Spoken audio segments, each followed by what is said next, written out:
My name is Melissa Carver. I'm 33 years old. And the afternoon I finally held the keys to my own front door, my mother's voice turned so icy that you'd have sworn I'd robbed her at gunpoint. I was standing alone, in my bare little kitchen on Birchwood Lane, those keys cold in my palm, when my phone started buzzing, with call, after call, after call, from my parents. 9 of them, back to back. I honestly thought something terrible had happened, that my mom was crying happy tears, or my dad wanted to know if I'd checked the breaker box. I couldn't have been more wrong. It would take a 6-year-old, 3 weeks later, sitting on my kitchen counter with an ice cream cone, to hand me the truth my whole family had been hiding from me. And what happened after that made a missing spare key feel like a small warning shot, because my parents weren't upset about the house I'd bought. They were upset about what my sister's family was supposed to do with it. Welcome to Quiet Storms, the channel where the people everyone overlooks finally get to speak. If you've ever been the one your whole family leans on, without ever asking your permission, this is going to hit close to home. Tell me in the comments where y'all are watching from tonight, and if you want to see how this ends, make sure you're subscribed, because trust me, it's worth the ride. Let me rewind a little, because you need to understand exactly what role I played in this family, before any of the rest of it will make sense. I work as a senior bookkeeper for a mid-sized firm in Tulsa, Oklahoma, 11 years, at the same desk. For 8 of those years, I lived above a dry cleaner's, in a studio apartment where the whole hallway smelled like steam and starch. I brewed my own coffee every morning.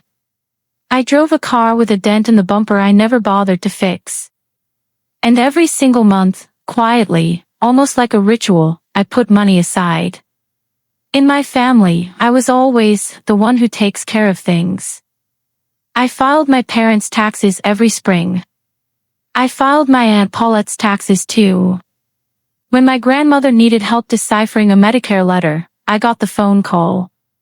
Any envelope with an official-looking seal on it eventually landed on my kitchen table. My sister Jenna used to tease that I was basically the family's unpaid accountant, notary, and therapist, rolled into one, and everybody would laugh, and I'd laugh right along with them, because that was simply my role. I handled things, and I smiled while I did it. Here's something nobody warns you about: when you're the dependable one, in a family like mine, dependable isn't a compliment, it's a job title nobody ever offered you out loud. You get hired around age 11, and there's no raise, no time off, and absolutely no clause that lets you resign.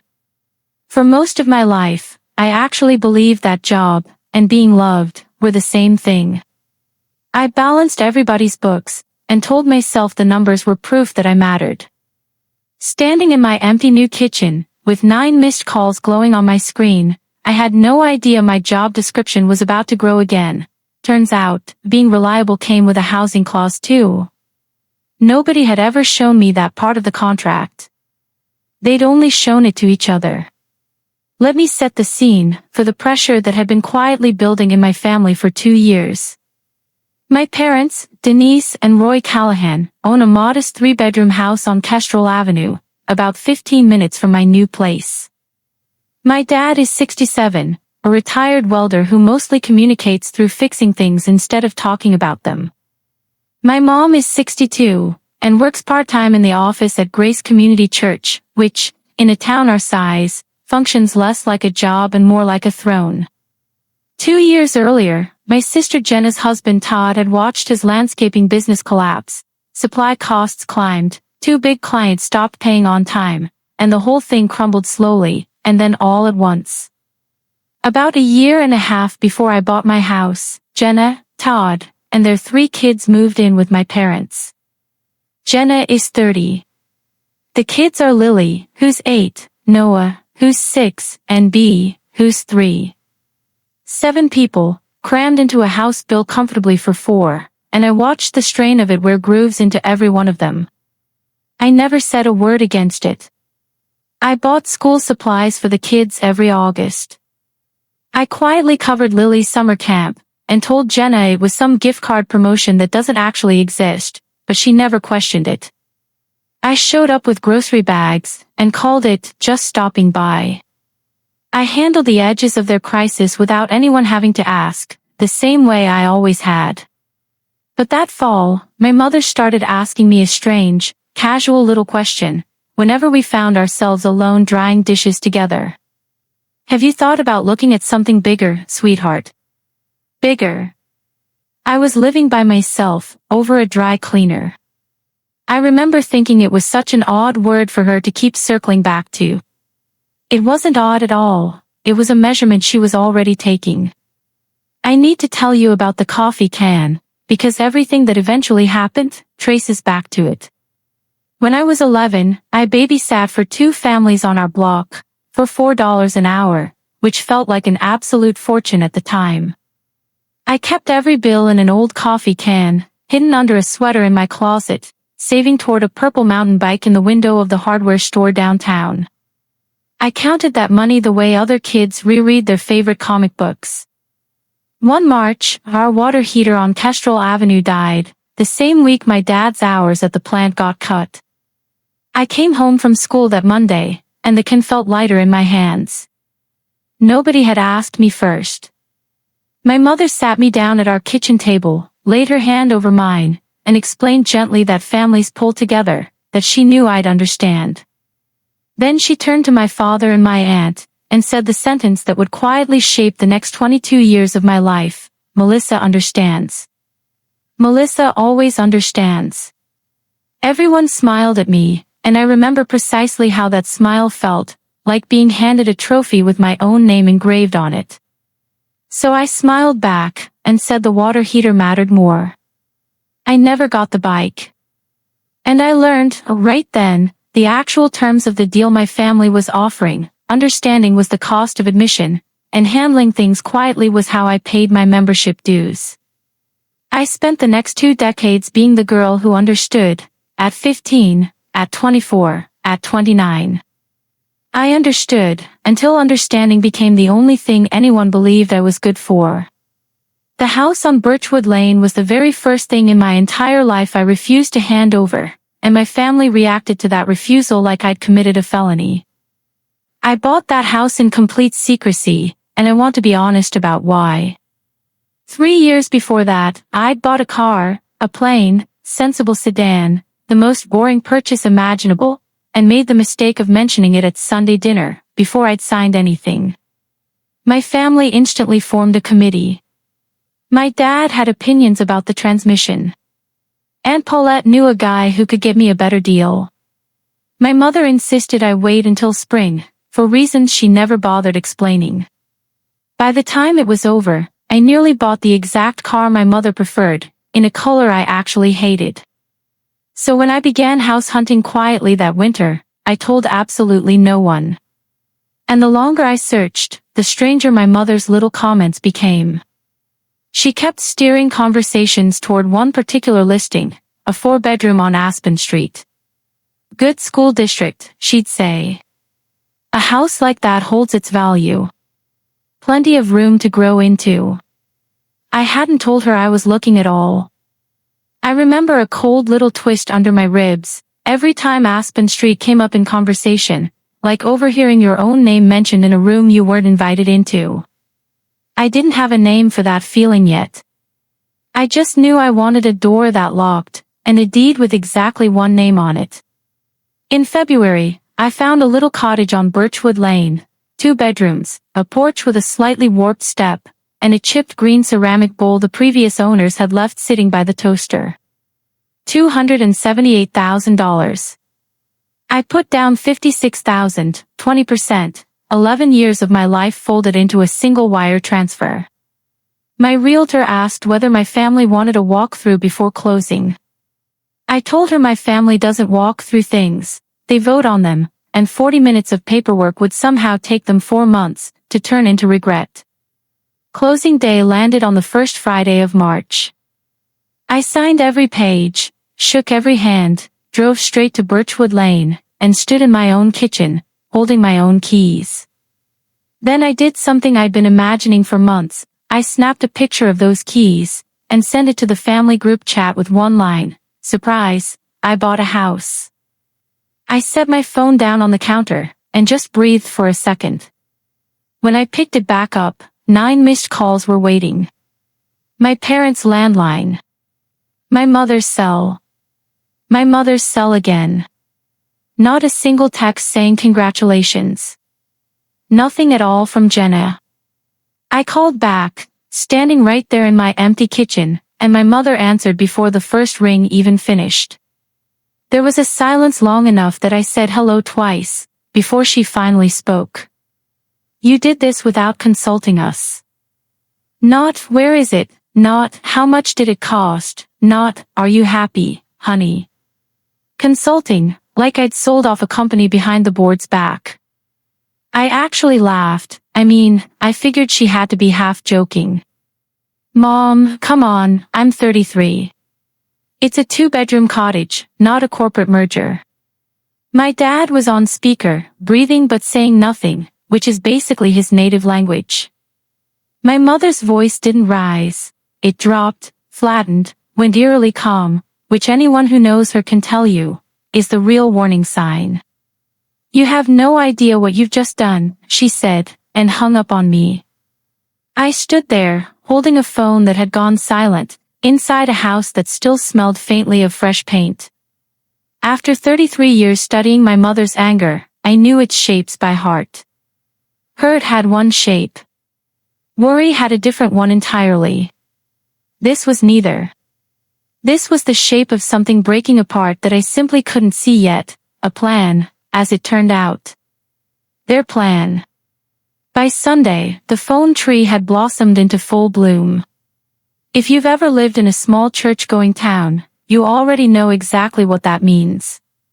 Aunt Paulette texted first, call your mother, she's devastated.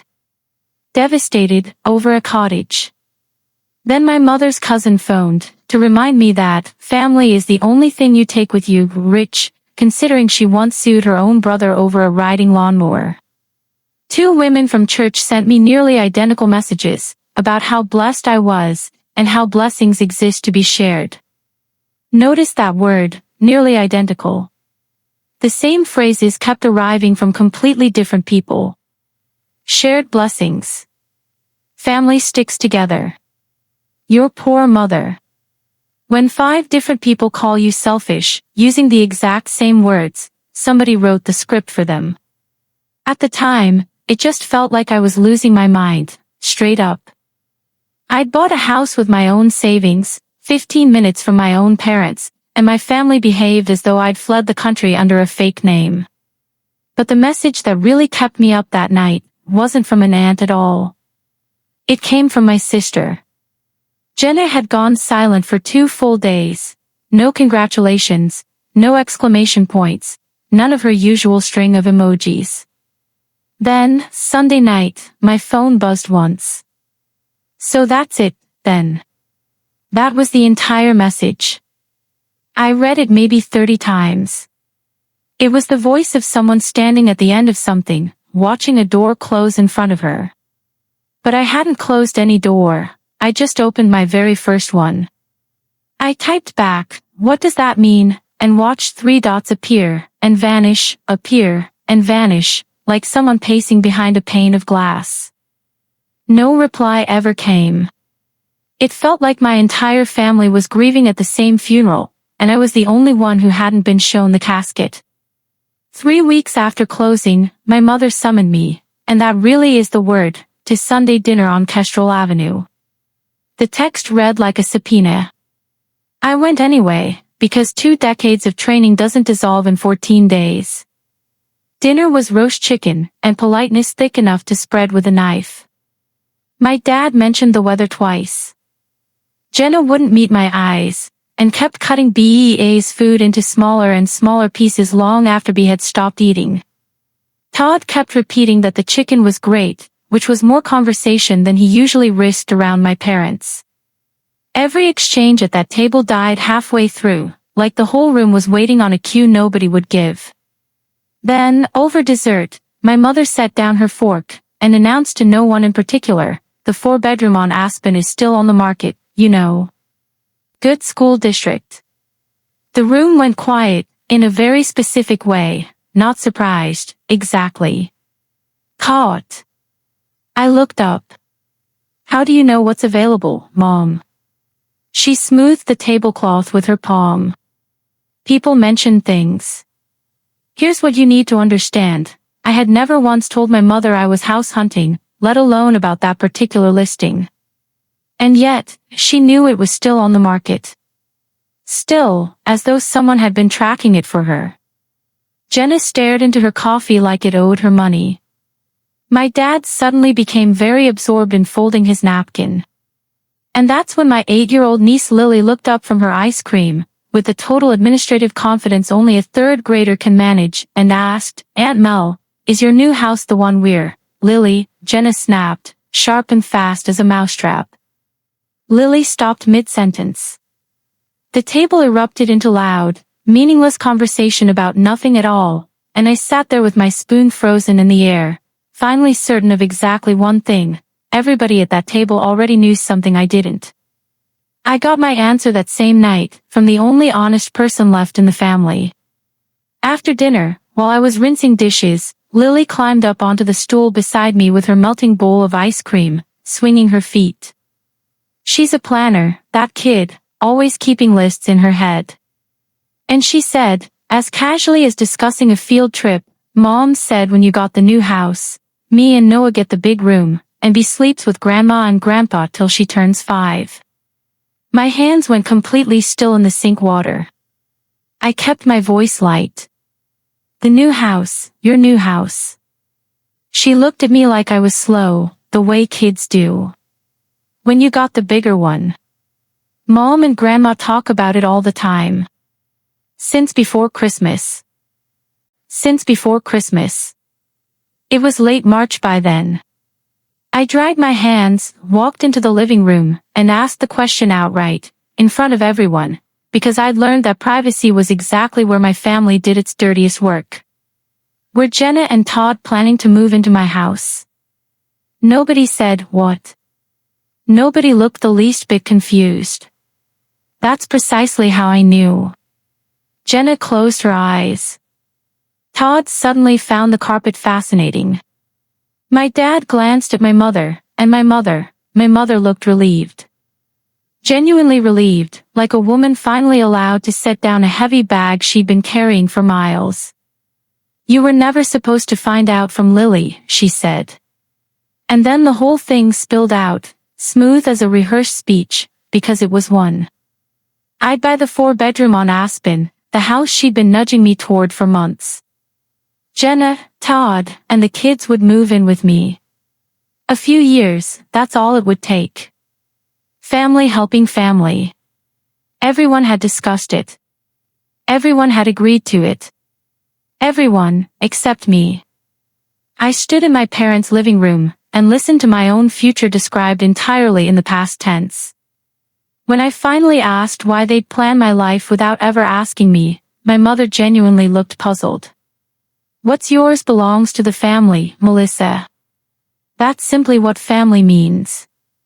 I said no, right there in my parents' living room, and I want to tell you exactly how, because I'd rehearsed 100 versions of that word my whole life, and never once actually spent it. I didn't raise my voice. I didn't list 22 years of grievances. I said, I'm sorry this plan existed without me in it, but no. For a second, nobody in that room moved. I don't think anyone had ever heard that word come out of my mouth without some kind of cushion wrapped around it. Then my mother recovered, the way a chess player recovers, sliding her next piece into place. Fine, she said. Then sell it. Aspen Street is still on the market. Buy it, and this time we'll help you look. That single sentence told me everything about how they'd viewed the last 11 years of my life. My cottage wasn't my home, it was a clerical error, the wrong box checked on some form, and the family was generously offering to help me correct my mistake. My house isn't a mistake, I said. It's not for sale, and it's not available. Jenna finally spoke up from the couch, quiet and flat. You have 2 bedrooms, Mel. We have 3 kids.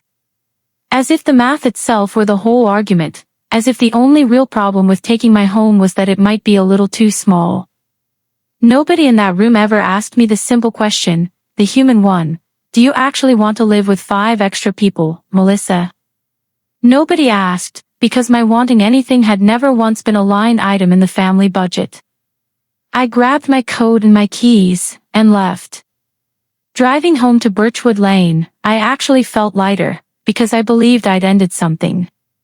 I thought, no, was the final word of a sentence. In my family, it turned out to be the opening line of a campaign. That campaign began politely, the way everything in my family begins. The first week of April, Aunt Paulette showed up on my porch with a casserole dish and a speech already prepared. She toured my little cottage, saying, cozy, the way other people say, condemned, then sat at my kitchen table and reminded me that family takes care of family, that her mother's generation shared absolutely everything, that she just knew I'd do the right thing once the shock wore off. The shock, apparently, being mine, the shock of behaving selfishly. She was only the first of many. Over the next 3 weeks, I received 2 more casseroles, 1 lasagna, a bundt cake, and a steady rotation of visitors who all seemed to be reading from the same script. A woman from church texted that she was praying for my heart to soften. My mother's cousin left a voicemail explaining that houses are temporary but family is eternal, which, as a bookkeeper, I can tell you, is exactly backwards. My house came with a 30-year mortgage, while the family was currently treating me like a foreclosure notice. Here's the detail that really got under my skin. Not one of them ever asked me a single genuine question about my own life. Not what the house was like, not whether I was happy, not why a woman who'd saved for 11 straight years might finally want a door that was only hers. Every single conversation started at my supposed obligations, and ended at my selfishness, as though my actual self was just a hallway they had to pass through to get between those 2 rooms. I stayed polite. I froze every casserole. I said, I hear you, so many times, it stopped sounding like real words. But at night, I kept turning over that same cold thought, the aunts, the cousins, the church women, all of them recycling the exact same phrases in the exact same order. Someone had written that script, and I recognized the handwriting. In the middle of all that pressure, I nearly caved completely, and I want to be honest about that part, because it matters. In mid-April, I drove over to Kestrel Avenue to drop off a raincoat B had left in my back seat. I let myself in through the kitchen the way I always had, and I stood there a moment, unnoticed, just watching. There was an air mattress folded and leaning against the living room wall like a bad secret. Noah's sneakers were lined up on the stairs, because there wasn't an inch of floor left in the boys' room. Through a doorway, I could see BEA's crib mattress wedged in beside my parents' bed. Jenna stood at the stove stirring something, and my sister is 30 years old, but from the side, in that light, she looked closer to 50. My mother stood at the sink, and I noticed for the first time that her back had started to curve. Nobody was performing for me, nobody even knew I was standing there. It was simply their real life. 7 people, breathing the same tired air, and it was genuinely hard to watch. I'm not made of stone. Standing in the kitchen I grew up in, I felt the old machinery start grinding back to life in my chest, the gears of the girl who always understood. I actually pulled out my phone, with the realtor's number already glowing on the screen, my thumb hovering right over the call button. Was Aspen Street still available? How fast could I sell? And then a different, steadier part of my brain, the bookkeeper in me, thank God for her, asked one quiet, stubborn question. Wait, why has my house been the only option anyone's ever seriously discussed? 7 people, an entire town full of choices, rentals, assistance programs, Todd's brother over in Broken Arrow, and my family had funneled every single road straight through me. I put the phone back in my pocket, but my thumb remembered exactly how close it had come. So I did what I always do, I built a plan. If housing was truly the problem, then housing has actual solutions, and I happen to be very good at solutions. I spent an entire weekend on it. I found 6 rental listings inside Lily's school district, 3 of them with 3 bedrooms. I built Jenna and Todd a real budget spreadsheet, actual numbers, what they'd need monthly, exactly where the gaps sat. I researched a local nonprofit that helps families rebuild after a business collapse, and I offered real money, not vague gestures, application fees for every apartment, plus genuine help with the security deposit. I printed the whole thing, tucked it into a folder, and brought it to Jenna at my parents' house one Tuesday evening, honestly believing, God help me, that I was delivering good news. Jenna opened the folder, and her expression changed page by page, and it wasn't relief I saw. She looked at those printouts like they were a court summons. A spreadsheet, she said. You made us a spreadsheet. It's a plan, Jen. 6 real apartments. Her voice cracked right down the middle. We don't need a spreadsheet, Mel. We need family. And there it was, plain as day, the entire war, compressed into a single sentence, though it would take me another 2 months to fully understand it. I was offering a solution, but the problem had never been the actual need. I was the ask. My roof, my home, myself, folded back into the collective household. That was always the real plan, and a stack of apartment listings was simply me refusing it while wearing a helpful costume. Todd walked in halfway through, glanced at the folder, glanced at me, and walked right back out without a word. At the time, I read that as contempt. I was wrong about that, and it's one of the few things in this whole story I'm genuinely glad I got wrong. The Saturday after the spreadsheet incident, my dad showed up alone at my cottage, no call ahead. I looked out the window, and there was his old gray pickup at the curb, and there he was on my porch, already frowning at my warped step like it had personally insulted my mother. This step's going to drop somebody one of these days, he said. That was his entire greeting. He never once mentioned the house that should have been Aspen, or Jenna, or the war we were all quietly fighting. He simply fixed the step, pulled the board, cut a new one, drove each nail home with 2 clean strikes, while I sat on the porch rail with a coffee, and handed him tools before he even asked, which is the one language the 2 of us have always spoken fluently. When he finished, he packed up his toolbox, squared it in his hand, and stood there a moment studying the yard. Then my father, a man who volunteers roughly nothing emotionally, said, Your mother's not wrong about everything, kiddo. She's just carrying more than she lets on. Carrying what, Dad? I watched him almost say it. His mouth opened, his jaw shifted, the truth got as far as his teeth, and then he tapped the new step once with his boot, and said, Keep some paint on that, and drove home. I stood on my solid, honest, freshly repaired step, and understood exactly one thing. There was a number somewhere inside my parents' life that nobody had shown me yet, and my mother was doing all of that math alone, in the dark. I'd find that number in June, inside a cardboard box. But hold on, if you've ever watched your father apologize for your mother using a hammer instead of actual words, tell me about it down in the comments, because I read every single one of them. And if you're wondering what my parents were really hiding underneath all that fury, stay with me, because I didn't see it coming either, and this is literally what I do for a living. In early May, I did something my own therapist would probably charge me extra just to hear about. I threw a housewarming, and invited the entire family, no joke. Call it an olive branch, call it a white flag, call it whatever you want.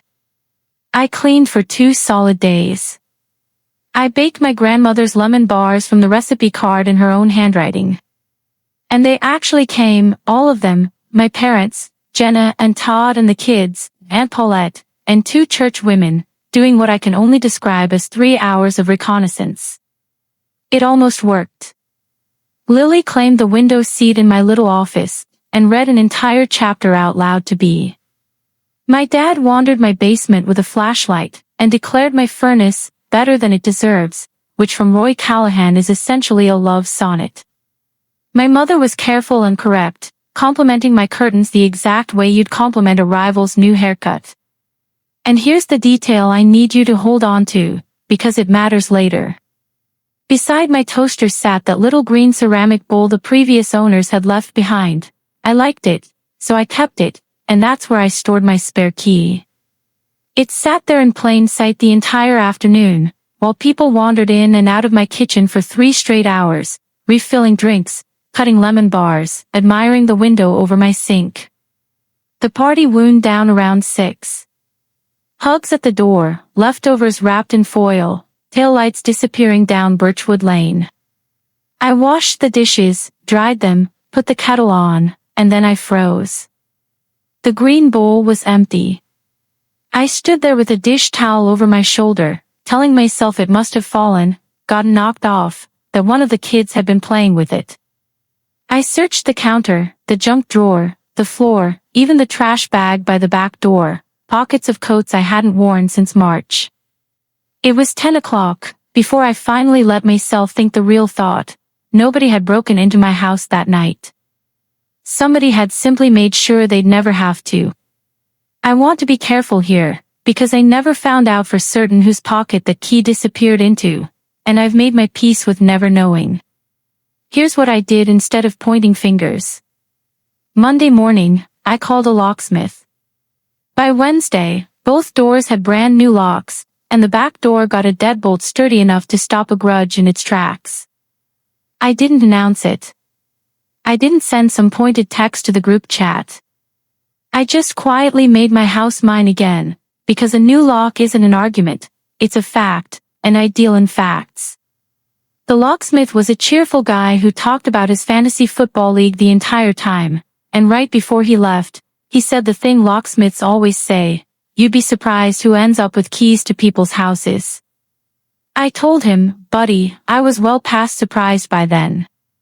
That night was the actual low point of my whole spring, and I'll tell you exactly why. It had nothing to do with fear. I sat on my kitchen floor, actually on the floor, back against the cabinets like a teenager, holding my new keys by their little paper tag, and I cried for the first time since closing day. It had nothing to do with burglars. It was the direction those locks were now pointing. 33 years old, and I was installing hardware against my own family. Every clean new tooth on those keys was whispering the same thing, you were right not to trust them, and being right felt like swallowing a stone whole. I hid the spare somewhere I'm not sharing with the internet. The green bowl stayed on the counter, empty. I could have put it away entirely, but I left it sitting there on purpose, the way you leave a scar visible. Some part of me already suspected that bowl wasn't finished with this story. I just didn't know yet that it would come back holding a moving truck. Now I have to tell you about the box, because this is exactly where the story stops being about a house at all. Every year since I got my accounting license, not driver's license, I've done my parents' taxes. Every February, my mother would hand over a shoebox of receipts like a queen granting a charter. Except this year. This year, we were at war, so in February she informed me, through my father, that they'd handle it themselves. April came and went. They filed an extension, which I only found out about because my dad muttered it at the housewarming like a man reporting a failed harvest. Then one evening in mid-June, my dad's gray truck pulled up outside my cottage again, and he carried a cardboard box up my newly repaired step, and set it on my kitchen table. Your mother can't bring herself to look at it, he said. Don't tell her I brought it over. He didn't stay. I made tea and started sorting, and honestly, it was soothing work, receipts, pension statements, the familiar shape of my parents' modest, careful life.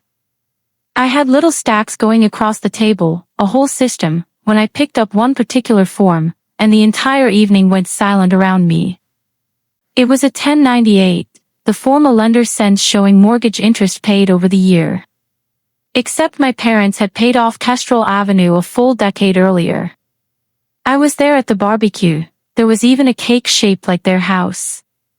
I read the form again. A home equity line of credit, secured against Kestrel Avenue, opened just over 2 years earlier. Balance, $82,000. I sat there with my tea going cold, finally doing the one piece of math I'd never thought to run before. My parents' house, the single thing they owned completely free and clear, wasn't free and clear anymore. And the date on that loan lined up perfectly with something. With someone. I called my dad the next morning and asked him to meet me on my porch at 6, just the two of us. He came.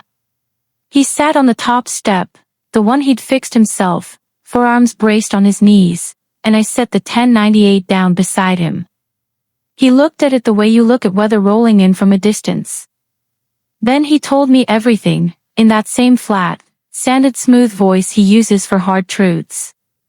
2 years earlier, Todd's business had been dying, not dead yet, just dying, that awful stretch where money can still theoretically save it.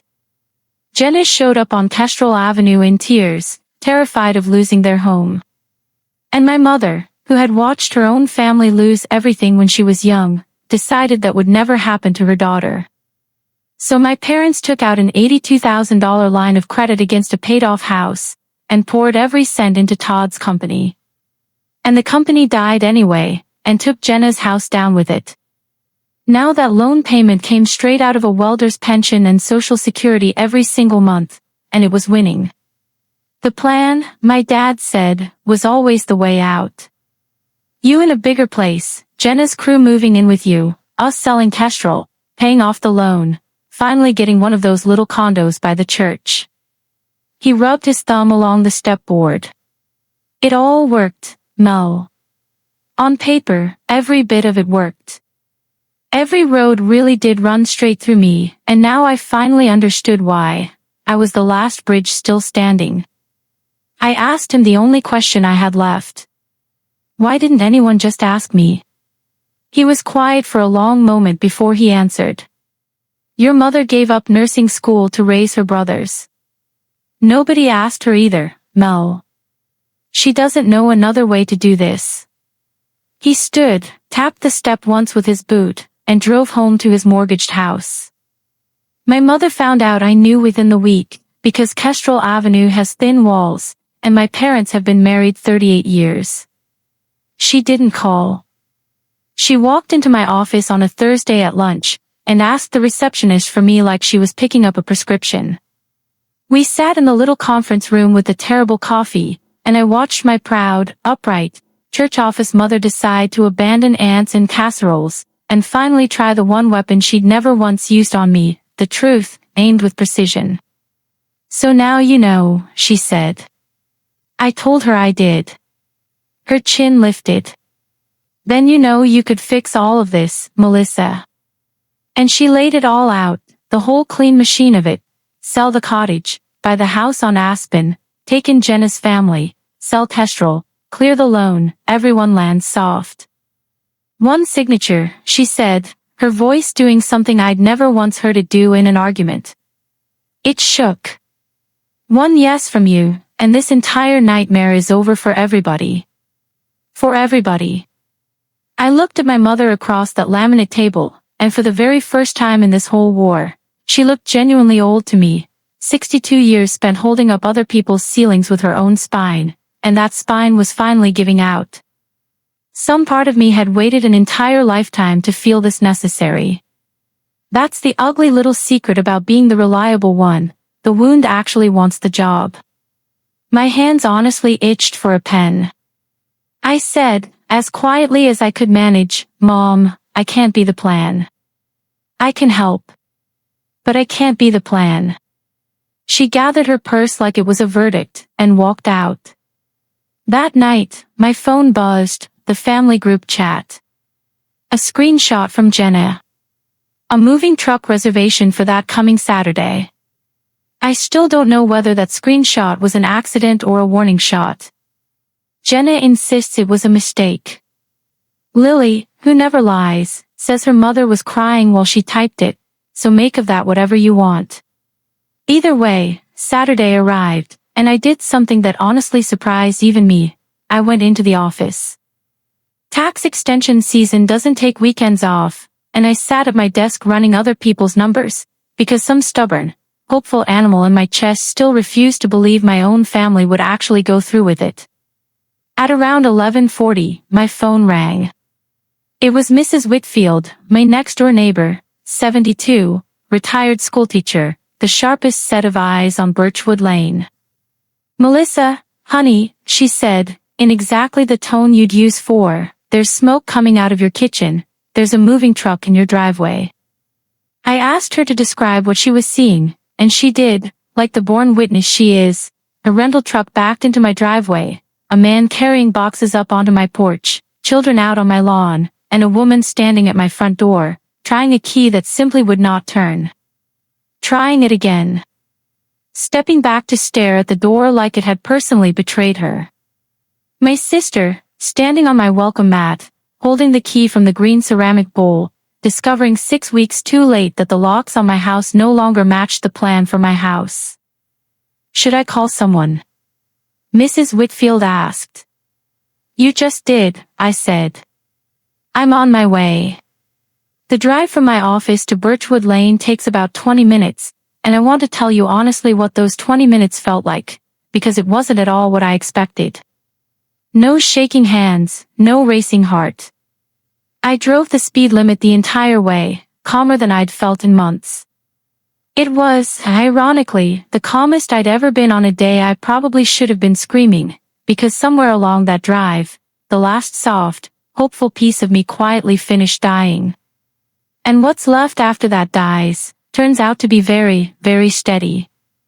Here's the scene I pulled up to. One half my street was already watching from behind their curtains, a rental truck sitting in my driveway with its ramp down, a dozen boxes stacked on my porch, Bea asleep in her car seat on the lawn, Noah driving a toy truck straight through my flower bed, Lily sitting on the steps hugging her backpack to her chest, and my mother's sedan parked across the street, because Jenna had apparently called for backup the moment the key failed. I got out of my car. Jenna started talking before my door even shut. It was temporary. They'd meant to call first. The truck rental was half price on weekends. All these words tumbling out in exactly the order panic delivers them.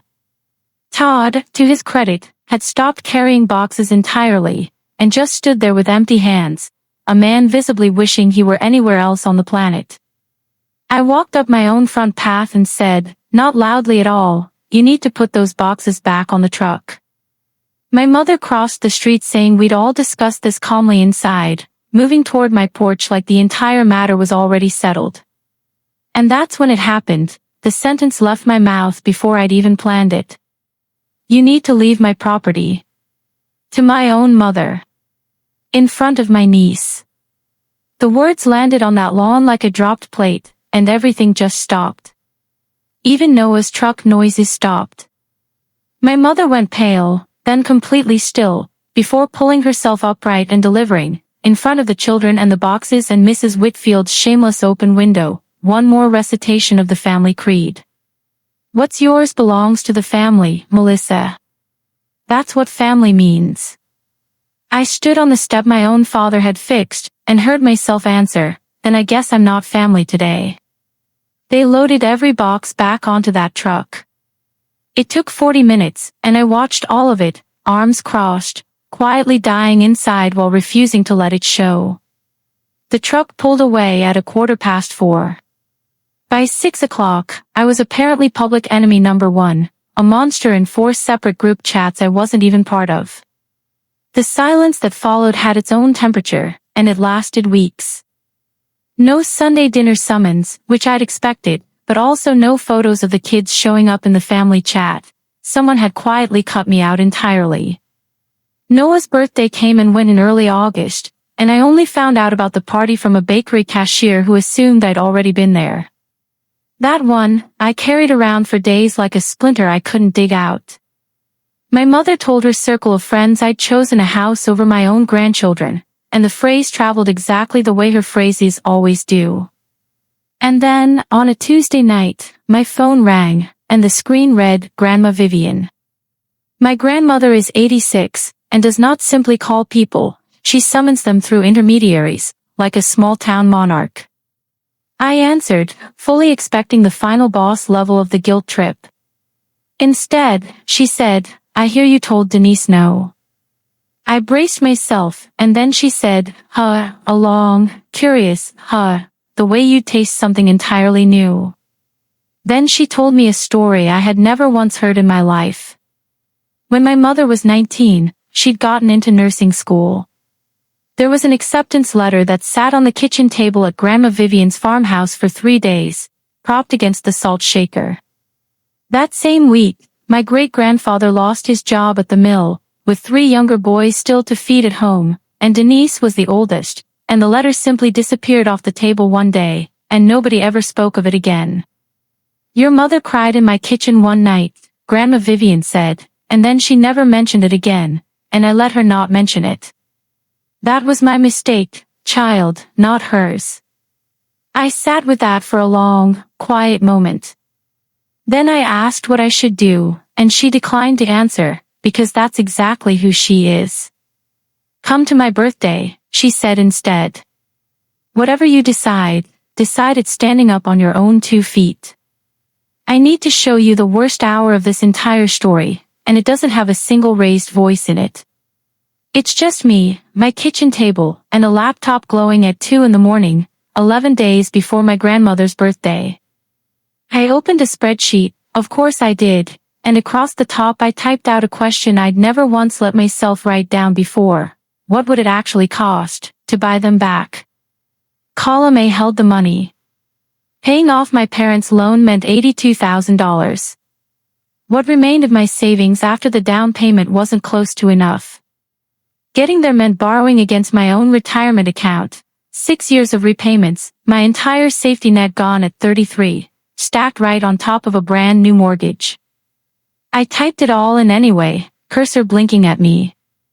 Then I added column B, and labeled it, what it buys, and that's where the night finally got honest with me, because I know this particular family ledger. I've been keeping it since I was 11 years old.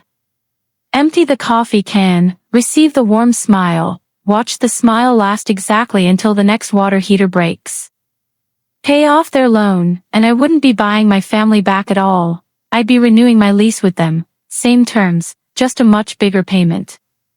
In the last cell of column B, at 2:40 in the morning, I typed a single word, rent. I stared at that word until my eyes burned, then closed the laptop without saving, which for me is practically an act of arson, and went to bed. Let me stop and ask y'all something honestly, one friend to another. Have you ever sat at your own kitchen table in the middle of the night, doing the actual math on buying back your own family? If that's you, tell me in the comments, not for my sake, but for the next woman scrolling through this at 2 in the morning, convinced she's the selfish one. She isn't. And neither were you. Stay with me here, because what I ended up bringing to my grandmother's birthday instead of that check, that's the part of this whole story I'm genuinely proud of. Subscribe if you want to see how it lands, because we're close now, and it's worth every minute. The real answer, when it finally arrived, didn't come from any spreadsheet, it came from a door frame. That weekend, I was clearing out an old hall closet, slow-moving work that takes months, and when I peeled back the old shelf liner, I found something on the closet's door frame. The previous owners had painted carefully around it instead of over it, a column of little pencil marks climbing the wood, each one dated, each labeled in a parent's careful handwriting. Emma, age 6. Emma, age 8. A second column, lower down. Ben, age 4. 20 years of some other family's ordinary Tuesdays, climbing up a door frame in a house that now belonged entirely to me. I sat down on that closet floor, and stared at those marks for a long, long time. This, I thought, is what a house actually is. Not square footage, not an asset with bedrooms to be assigned by committee before the owner's even been consulted. A house is the wall you measure your years against. Nobody had ever once asked me what I was measuring mine against. And sitting there on that floor, I finally understood what I actually needed to say to my family, and it wasn't simply no. No was true, but it was only half of me. The other half, the bookkeeper, the aunt who buys school supplies every August, the woman who always understood, she needed a voice in this too, or I'd be walking out of that birthday having amputated something instead of having genuinely grown. What I wanted to say, in the end, was, not like this. Ask me, and watch exactly what I'll do. Take me hostage instead, and watch the door close for good. So I got up off that closet floor, found a good leather folder, and started building what I intended to lay on my grandmother's table. 3 things. It took me 9 days, 2 phone calls I was honestly terrified to make, and 1 checkbook. The invitation to Grandma Vivian's 86th birthday dinner arrived by mail, because my grandmother believes group texts are strictly for hostage negotiations. Cream cardstock, her spidery cursive announcing dinner at her house the last Saturday of August. An hour after that mail arrived, I got a follow-up text from my mother, the first direct words she'd sent me since that afternoon on my lawn. Come ready to be part of this family again. I read that sentence probably 50 times, and I have to give my mother credit, because it's a genuine masterpiece. Decades of family diplomacy compressed into a single line that offers you everything, while never quite naming the price. Come ready to surrender. It meant come ready to sign. The door was open, and the toll was everything I'd said no to, 4 months earlier. Honestly, 4 months prior, that sentence would have worked on me completely. That's the thing about being the girl who always understands. You can be managed with almost nothing at all, a cold text, a warm smile, the vague promise that the temperature might someday change. But I'd spent an entire summer learning the difference between being loved and simply being leashed. So I ironed my navy dress. I confirmed with my grandmother by mail like a civilized human being. And the night before that party, I sat at my kitchen table and went through my folder one final time, every page, every number, the check clipped where I'd see it first. I slept better than I probably had any right to. My mother had planned a birthday dinner, and what she'd actually built was a stage with my seat already marked, and an audience preloaded. Fine. I'd learned a thing or two about stages that summer, watching her work them. The calmest person in any room owns it, and nobody in my family had ever once seen me be exactly as calm as I was about to be. My grandmother's dining room holds a table long enough to seat 20, draped in lace that survived 4 wars in this family. That Saturday it was completely full. My parents, the Callahans, Aunt Paulette and her husband, 2 great-aunts, the church women, cousins I usually only see at funerals, and place cards, which Grandma Vivian never uses, all in my mother's handwriting. My seat was wedged between Aunt Paulette and the hardest of hearing among the great-aunts. Surrounded, politely, deliberately. I ate. I passed the rolls. I complimented the ham along with everyone else. I watched my mother conduct the table like an orchestra, and I kept my folder tucked in my bag under my chair, and I waited. We sang. Grandma Vivian blew out her candles with me perched on her lap, and it was, I'll admit, almost lovely. Then, while coffee was being poured, my mother stood and tapped her glass gently with a spoon. She thanked everyone for coming. She talked about how much family meant, especially tonight of all nights. And then she turned to me, warm as a heat lamp, and said, "And we're so glad Melissa's here tonight, because we're all hoping she'll finally give this family her answer. Jenna and the children need a home, sweetheart. So, is it going to be your sister, or is it going to be that house?" Silence, with actual china in it. 20 faces turned toward me like a jury that had carpooled together. Lily froze mid-bite, glancing between her mother and me. Somebody's spoon clinked, embarrassed. My mother stayed standing, gracious and terrible all at once, holding the entire room she'd built, offering me her 2 famous doors in front of every witness, surrender or exile. I set my napkin down on the table, and stood up, because Grandma Vivian had told me to decide it standing. "Okay," I said. "Let's answer that properly." I didn't raise my voice. If anything, I lowered it. I gave the room my bookkeeper voice, my year-end review voice, the exact tone I reserve for clients whose numbers have quietly stopped matching their story. Before I answer, I said, I want to make sure we're all actually answering the same question. And I said the whole thing out loud, once, from start to finish. The plan discussed since before Christmas, at tables I was never invited to, deciding where my sister's family would live, in a house I hadn't even bought yet. The house on Aspen Street I'd been steered toward for months like livestock walked toward a chute. My spare key, which left my kitchen in somebody's pocket back in May.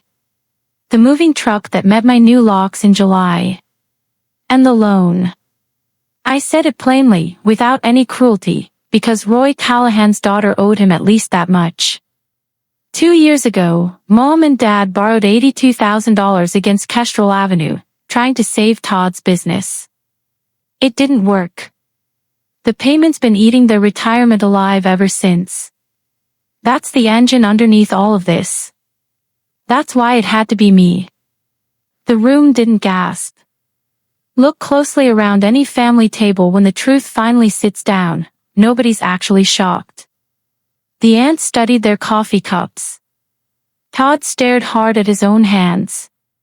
My mother's chin lifted, and her voice, for the very first time in 33 years of me studying it, went loud, cracked wide open loud.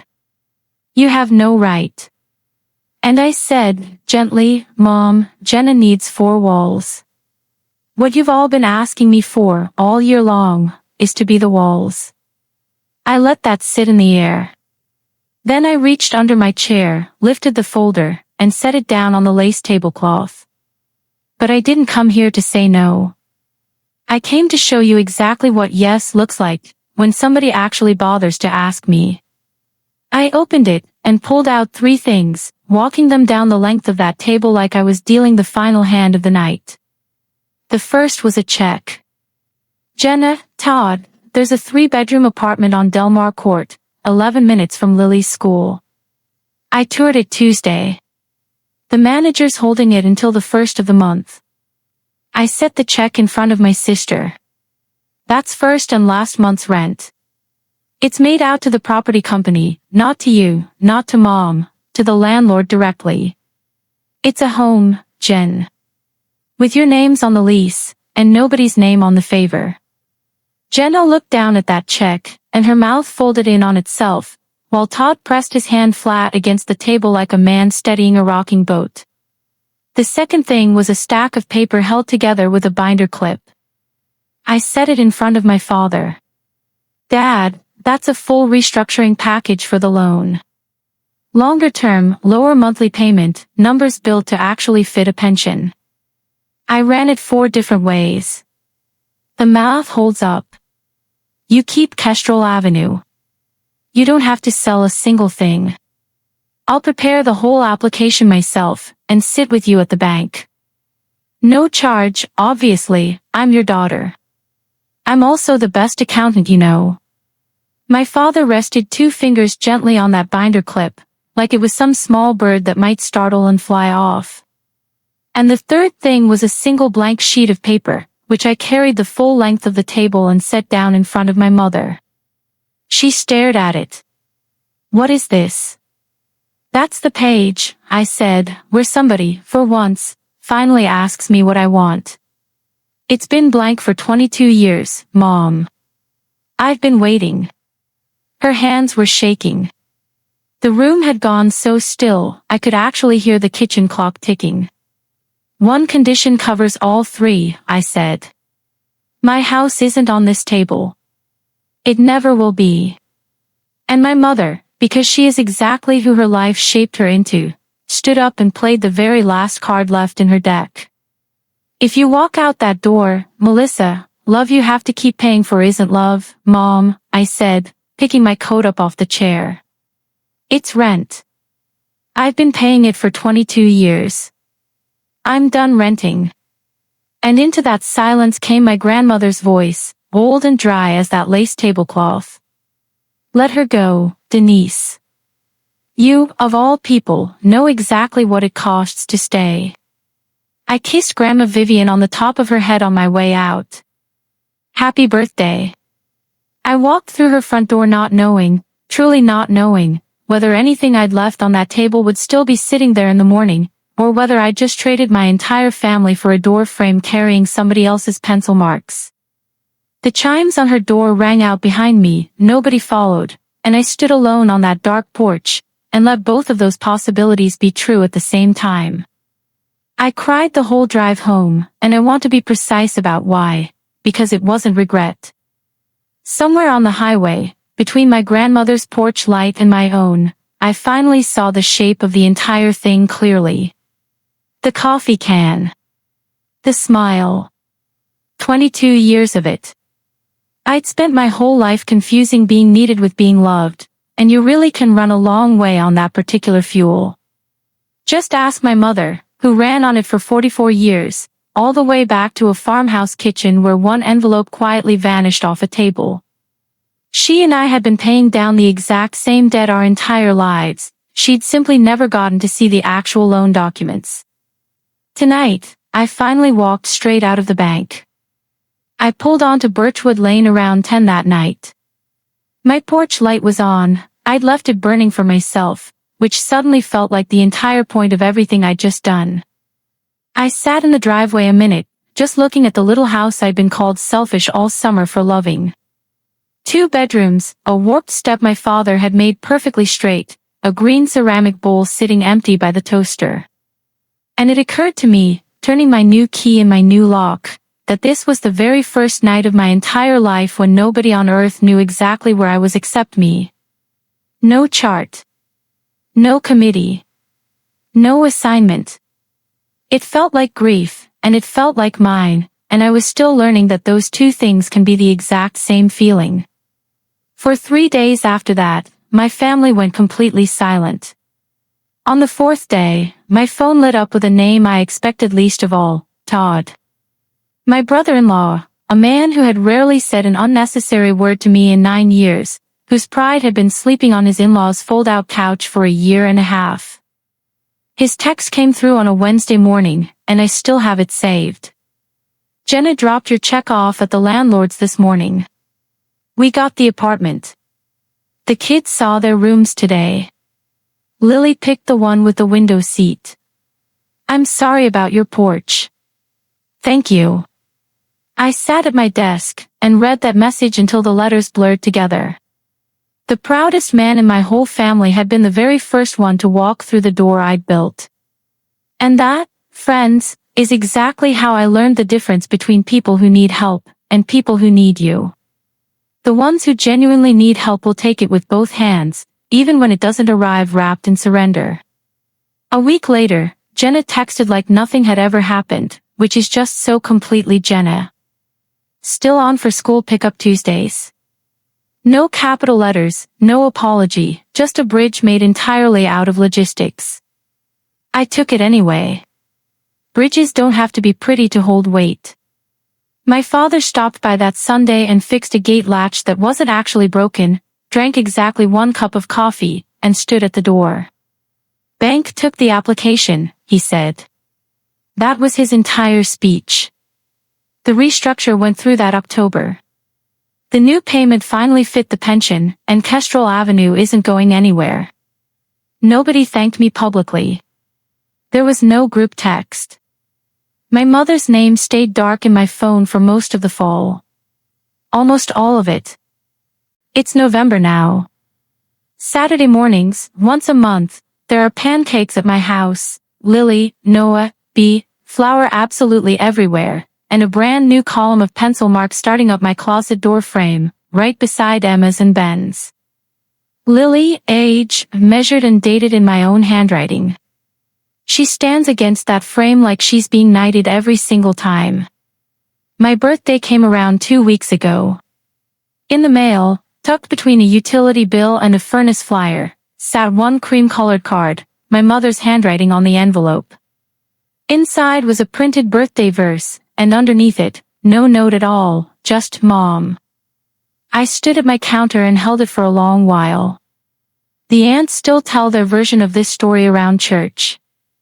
I've stopped auditing it.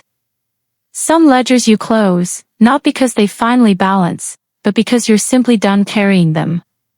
And then, last Sunday, Grandma Vivian came for pancakes, summoning herself the way she always does, arriving like weather, inspecting my entire house with her cane, and pronouncing the window seat sensible, which from her is basically perfect. Before she left, I did something I'd been quietly planning for a month. I took her hand and pressed a brand new key into it, cut just that Thursday, shiny as a fresh dime.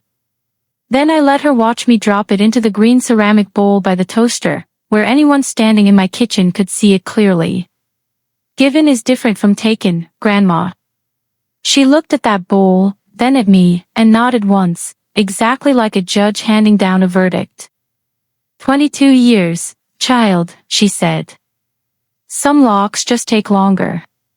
Here's what I know now, and I'll keep it short, because I've learned the short version is usually the true one.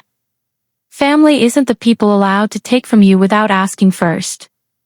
Family is the people who knock, even when they already have a key. That's my story. One house, one stolen key, one check with a landlord's name written on it instead of mine. If this reminded you that no is a complete sentence, even sitting at your own mother's table, take that as your sign tonight. Share this with somebody who's still paying rent on love that was never really theirs to owe, and drop your story down in the comments, because I genuinely read every single one. Hit that subscribe button, and I'll catch y'all in the next one.